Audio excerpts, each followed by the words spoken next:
جب عقل بڑھتی ہے تو باتیں کم ہو جاتی ہیں۔ صبر کرو، مقصد تک پہنچ جاؤ گے۔ کبھی نہ گرنا کمال نہیں، مگر گر کر سنبھل جانا کمال ہے۔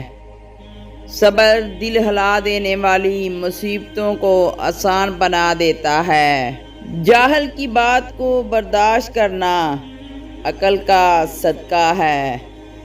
بہت سے انسان ایسے ہیں جنہیں زبان نے موت کے گھاٹ اتارا ہے۔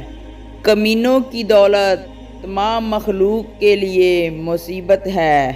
نامکمل علم فساد پیدا کرتا ہے۔ افضل سخاوت غربت کی حالت میں سخاوت کرنا ہے۔ کسی کمزور کے خلاف کسی طاقتور کی مدد نہ کرو۔ بیماری میں جب تک ہمت ساتھ دے چلتے پھرتے رہو۔ برے لوگوں کو اچھا کہنا بدترین گناہوں میں سے ہے۔ عقل مند اور حساس لوگ ہمیشہ غم و فکر میں مبتلا رہتے ہیں۔ جس کو تم سے سچی محبت ہو گئی وہ تم کو فضول اور ناجائز کاموں سے روکے گا۔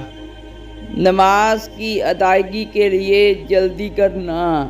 اللہ کے فرما بردار بندوں کی توہین مت کرنا اور اللہ کے نافرمان لوگوں کی کبھی عزت مت کرنا۔ حق کے لیے آواز اٹھانے میں کبھی شرم نہ کرنا۔ حکیم لقمان کی اپنے بیٹے کو نصیحتیں۔ پیارے بیٹے، سختیوں میں باوقار رہنا، تکلیف میں صبر سے کام لینا، آسانی کے دور شکر سے کام لینا، نماز کو اللہ کے حضور عاجزی سے ادا کرنا۔ پیارے بیٹے، احمق شخص کے لیے نصیحت کا سننا اتنا ہی مشکل ہے جتنا بوڑھے شخص کے لیے پہاڑ پر چڑھنا۔ تقویٰ کو تجارت قرار دو گے تو نفع حاصل کرو گے۔ جب تم سے کوئی غلطی سرزد ہو تو فوراً صدقہ دو تاکہ تمہاری غلطی کا ازالہ ہو سکے۔ پیارے بیٹے، تم جس دن سے شکم مادر سے باہر آئے ہو آہستہ آہستہ دنیا سے دور ہو رہے ہو اور آخرت کے قریب پہنچ رہے ہو۔ اس لیے تمہیں چاہیے کہ پیش آنے والی چیز کی تیاری کرو۔ کسی انسان کی موت پر خوش نہ ہونا، مصیبت زدہ شخص سے مذاق نہ کرنا اور اچھائی کو کبھی مت روکنا۔ اے پیارے فرزند، برائی کی آگ برائی سے نہیں بجھتی۔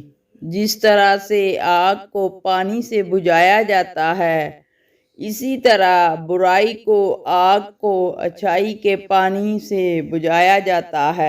حضرت علی کا فرمان: مشکلات ہمیشہ بہترین لوگوں کے حصے میں آتی ہیں کیونکہ وہ اس کو بہترین طریقے سے انجام دینے کی صلاحیت رکھتے ہیں۔